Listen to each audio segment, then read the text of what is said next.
Katamba to tell us more about this. And our reporter Stephen Mbide is in Mengo with the major right now. A very good morning, Mr. Mbide, once again. What's the latest from morning, where you Romeo, are? But this is Wakiso. This is the place where the UPDF or the LDU they are stationed, at least at this side of the first division. That they are based in Kachiri, but also here at Wakiso we have a detached for the LDU, Local Defense Unit, and here with the spokesperson of the Local Defense Unit as well as the first division of Uganda People's Defense Forces, Maj Bilal Katamba. Good morning, yes. Major Bilal. Morning, my brother. Yes, of course, I'll first shoot you with a question. Yes, the other day we had information that your people, your officers, had shot down some people who are running back home to be able to beat the curfew. Yes, that information turned out to be fake. Yes. But at least before, we've had the information that your people have been misbehaving in the way they conduct their business of patrolling the communities. How are you trying to make sure that the LDUs, at least they have discipline while enforcing the presidential directives? Okay. First of all, I condemn. Good morning, viewers. I'm Maj Bilal Katamba, the UPDF spokesperson for the 1st Infantry Division based at Kachiri. First of all, I condemn that some people who came out deliberately spread false news against our force, against the LDU. Yesterday, but one at Natete, they juxtaposed some photographs with the text, and they said we had LDU had shot 3 people at Natete. It turned out to be false. I call all Ugandans. I call upon all Ugandans to spread, not spread false news. It's very important, especially at an institution like the UPDF. You cannot spread news of death that's false. Even in our culture, it's a taboo. It's a taboo. So please, yes, sometimes we make some mistakes and we are held accountable, but it's very unfortunate that people turn out to sit somewhere in the office and start spreading such news.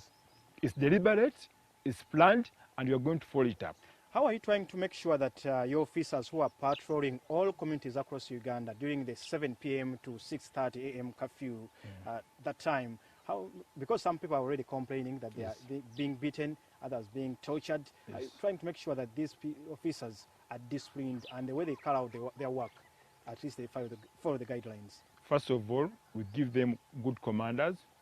They're under command and control of our non-commissioned officers, but also they have a police officer with them, moving with them, so they're not alone. On the first day, on Thursday, there's some mistakes. I think they are overzealous, I would say, in the implementation of the directive, but it happened for a few hours. After that, they got the rightful briefing, and since then, things have been moving smoothly. We apologize. I add my voice to the voice of the Chief of Defense Forces, who had the courtesy to call the ladies who were beaten. Those were the ones caught on camera, but there are also some who were off the camera. I think it was symbolic. It represents even those ones that we are not able to see. But it took the whole person of the CDF to come and apologize. That shows that we don't condone those acts. And we've already taken action against some of the officers of the LDUs that appeared that we are able to get. And we are still investigating that. So our ideology is a pro-people ideology. And when you beat people that you're supposed to protect, then you miss it. Afande Katamba, I also draw your attention to the patrols that you make. I've seen some of your officers on patrol, but some of them don't have the protective gear. But we are trying to fight COVID-19, which also puts them at risk if they are not protected. How are we trying to make sure that, yes, as they do their work, they're also protected against this pandemic? Of course, they have been briefed about this. Most of them don't have, like the rest of Ugandans who don't have. We are not different from the rest of Ugandans as we interact. But you came here, you saw how you had to wash hands. If I entered here, you had to wash hands. So we also follow the Ministry of Health guidelines in regards to the prevention of the spread of COVID-19. You know, it's very contagious. It's very contagious. So we also take the same precautions like the rest of Ugandans. So there are still gaps, but they cannot stop us from operating. Okay, if someone was maybe beaten or had a complaint against the LDUs, Yes. where should that person go? Should that person go to the police? Where should The they nearest, if there's the nearest police, because you work under police, this operation is police-led because it's internal. It's police-led. So there's always a police officer on the patrol. If it's part of the group that has brutalized you, then you can go to the nearest detached, like this one. This is a detached for Here in Wakiso. Wakiso. Here in Wakiso. Or you can call us. You can call us. We always give out our numbers. So we have structure, the lowest structure up to the top structure. If you saw the CDF intervened when the women were beaten, so you can. The challenge here, Yes. Fande Katamba, is someone who has been either mistreated, has been beaten, has Yes. been tortured by an LDU. Yes. Will not be able to trust someone who is putting on the same uniform. That's why you can go to police, you can go to LC1. In this operation, we are working with local leaders because this operation came to beef up local security. So we are working with local leaders. You can go to LC1. I've been called several times by the local leaders about such incidents, and we've intervened. And when you investigate and you find somebody's culprit, we take them to court. Let's We also talk charge about them. the numbers. I know the president passed out some during in January. Yes. Passed out some LDUs. 21st January. Yes, actually. but we know some of you have been deployed to the borders, others on the patrols. Are the numbers enough to make sure that, yes, you beef up security, especially during this time? Now, if you remember, when the president was talking about beefing up security, he talked about 24,000 LDUs. So far, we just have half that. So we've not got the numbers, but we are using the numbers we have currently to ensure that all Ugandans are safe, especially in Kampala metropolitan areas and the area where we have responsibility. Okay. It would be better if we had more numbers, because the security leadership thinks that if you get 24,000, then it would be good to go. And then there are some LDUs, Yes. the local defense unit officers, Yes. those who are stationed at Nambole, Yes. the tents. Look, let's talk about the tents and the welfare of these officers. Yes.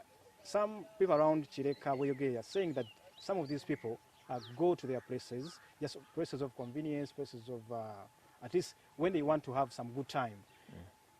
Just look at the issues of welfare for the officers. The How are you welfare looking is into- fine. how The are you looking into this to make sure that these officers are at least well catered for?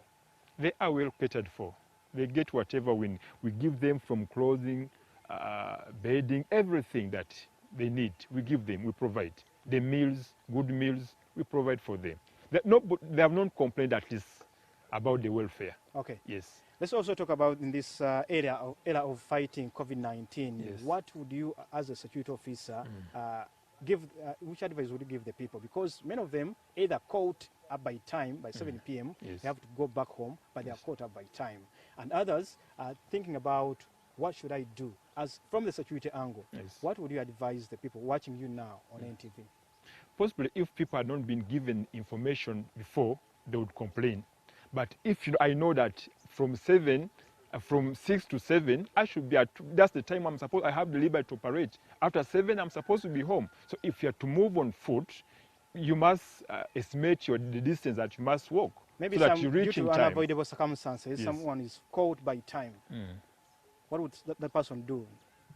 These are not ordinary times. We must appreciate that it should be in our mind all the time that the curfew starts at 6 to 7. So if you're in Kampala and you must walk, then you must estimate the time that you must spend between Kampala and where you're going, let's say Wakiso. So let us not discuss the curfew, because that's a directive from the commander-in-chief. Let's comply. Let's comply. In doing your services, lastly, what would you want to be done by your authorities? I know you have your superiors, Yes. but also the people, the communities. What should they be doing, ensuring that, yes, we have a cordial relationship with the communities and the security officers? They should know that we are here to protect them. We are there for them. We are not there to brutalize them. So they should cooperate. The criminals we are looking for are in communities. Therefore, we expect the Wananchi to provide information about these criminals. I think with that relationship, we can fight crime. Yes, you cannot differentiate easily a criminal from a non-criminal. But when you get information from the community, where they operate from, or where they stay, where they steal from, then it will be able to fight crime. Thank you so much, Afande Major Yusuf Bilal Katamba. He's the spokesperson of the 1st Infant Division of the UPDF, Uganda People's Defense Forces, and of course he's the spokesperson of the local defense units. That is the unit that is patrolling the communities to make sure that there is law and order. This is Stephen Mbide on the ground here in Wakiso, taking back to studio, and this is Morning at NTV. Thank you, my brother Stephen Mbide, for that wonderful